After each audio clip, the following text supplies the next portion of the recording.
سعید بن ابی عروبہ نے بیان کیا، دوسری سند امام بخاری نے کہا کہ مجھ سے خلیفہ بن خیاط نے بیان کیا، ان سے یزید بن زریع نے، ان سے سعید بن ابی عروبہ نے،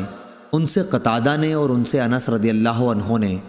کہ نبی کریم صلی اللہ علیہ وسلم نے فرمایا کہ آدمی جب قبر میں رکھا جاتا ہے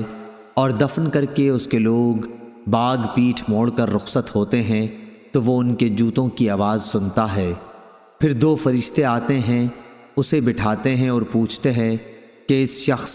محمد رسول اللہ صلی اللہ علیہ وسلم کے متعلق تمہارا کیا اعتقاد ہے؟ وہ جواب دیتا ہے کہ میں گواہی دیتا ہوں کہ وہ اللہ کے بندے اور اس کے رسول ہیں۔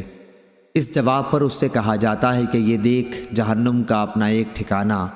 لیکن اللہ تعالیٰ نے جنت میں تیرے لیے ایک مکان اس کے بدلے میں بنا دیا ہے۔ نبی کریم صلی اللہ علیہ وسلم نے فرمایا کہ پھر اس بندہ مومن کو جنت اور جہنم دونوں دکھائی جاتی ہیں، اور رہا کافر یا منافق تو اس کا جواب یہ ہوتا ہے کہ مجھے معلوم نہیں، میں نے لوگوں کو ایک بات کہتے سنا تھا، وہی میں بھی کہتا رہا۔ پھر اس سے کہا جاتا ہے کہ نہ تو نے کچھ سمجھا اور نہ اچھے لوگوں کی پیروی کی۔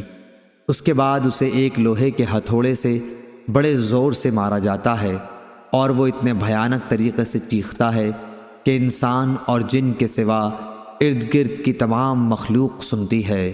صحیح بخاری حدیث نمبر 1338۔